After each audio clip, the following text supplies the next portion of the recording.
everyone, it's Monday night after work, and we're talking about how the junkyard on Pisser's channel, how they like to hack stuff.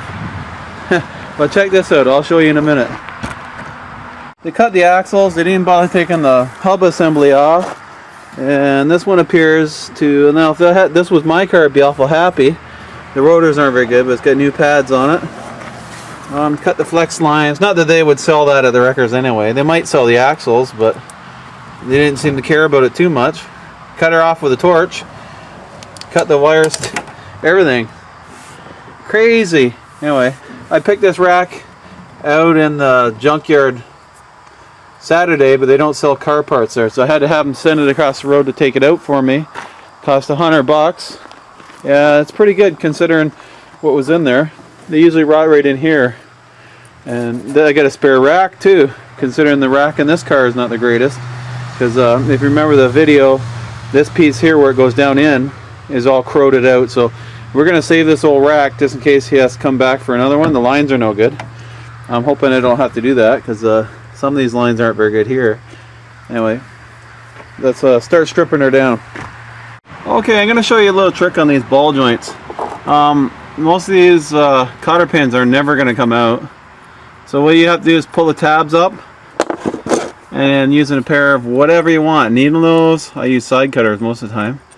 Get a hold of it, break it off, work it back and forth like that and break the thing off so you can get your wrench on there. Now, this A-frame, K-frame I don't care about, so we're not going to bother, but on the new one, I did the same thing because they sent the spindles and everything. You can take a drill, I believe it's a 1/8, you can drill the cotter pins back out. And anyway, I'm going to put you down for a second. This is going to be fun. Okay, it's going to take some doing. I broke mine free with the hammer on the end of my wrench. Anyway, get that off and I'll show you how to remove this with the hammer without a pickle fork, because these boots right here, I said this in another video and I showed this trick too. These boots right here, you don't want to split them on the new one. The old one doesn't really matter, but if you split them on the new one, water, slush, everything's going to end up in there and it's going to prematurely wear that ball joint out. So I'm going to show you a little trick an old timer showed me. I learned all my tricks from an old timer. My uncle actually, my Uncle Walter. Anyway, he was from New Brunswick, couldn't read or write, but he got his mechanic's license. He had to actually have someone take the test for him. They actually read the questions back in the day. This is back in the early 70s, I believe. He wouldn't get away with it now. He passed his mechanic's test, but anyway, he showed me a lot of these little tricks, because when he was in New Brunswick, they didn't have a lot of tools, so they used whatever they could.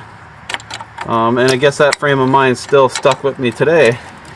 So I give all that credit to him. Anyway, take that off and then we're going to go at her with the hammer. Okay, so with that removed, we're going to smack her right here with a hammer. As hard as you can. The other trick I found lately is use an air hammer.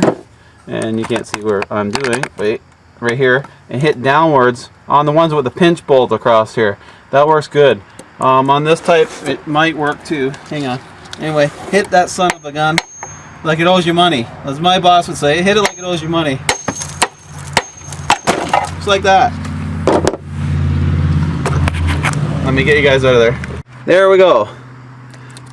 Now, these A-arms are totally junk too. I'm going to hold this out of here. I'm going to show you how bad this really was. Now, this is the one I'm putting in.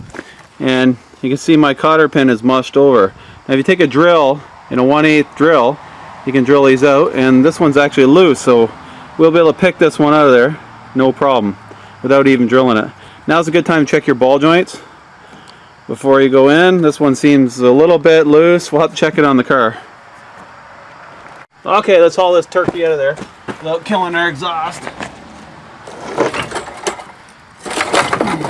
Now, if I had a garage floor, I would have just pulled that jack with the 2x4. It would have come out. Now I'll show you guys how really bad this car is corroded. This is bad. Check that A-arm out. this A-arm's even rotted underneath, so it wouldn't have been too long. Look at that, eh?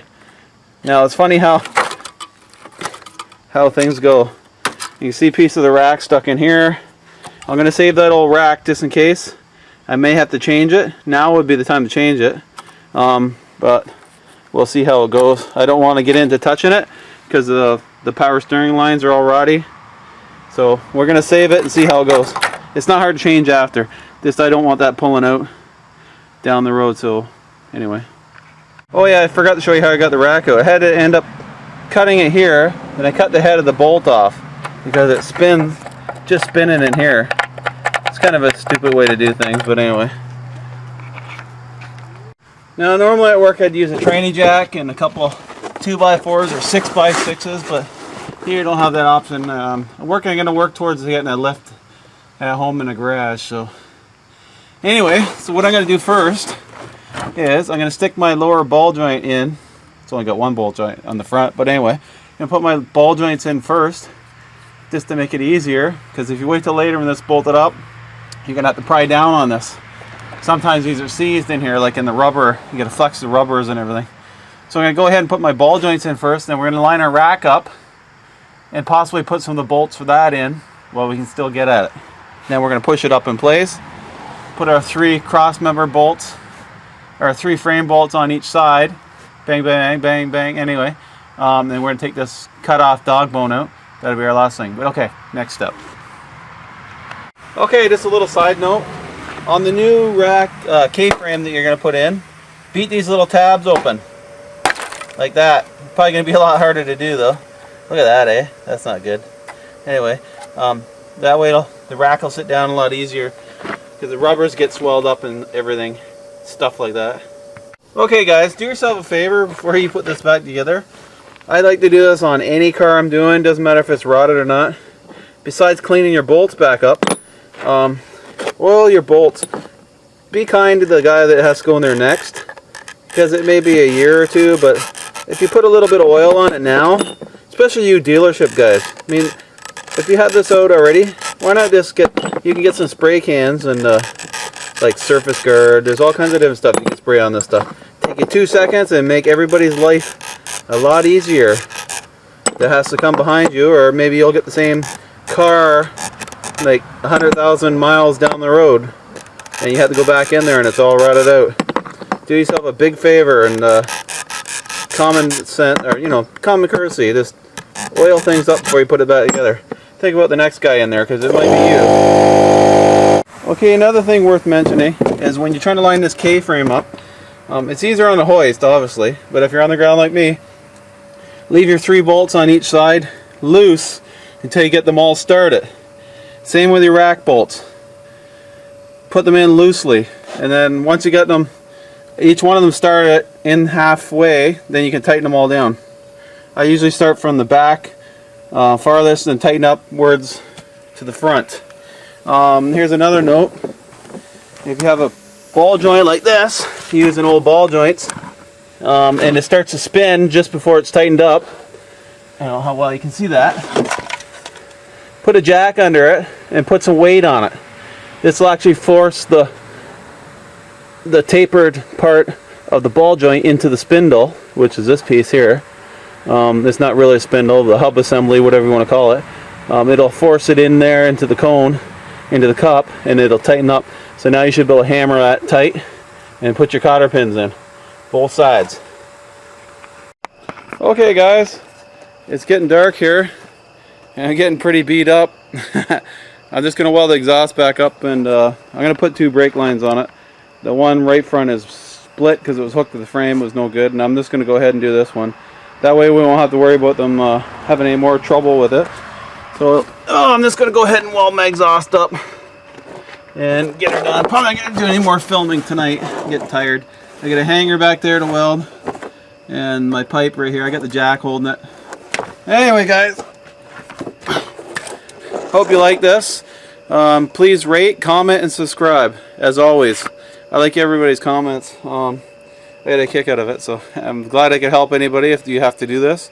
I suggest not doing it yourself if you can get away with it, but sometimes you just have to do it. So anyway guys, Till next time.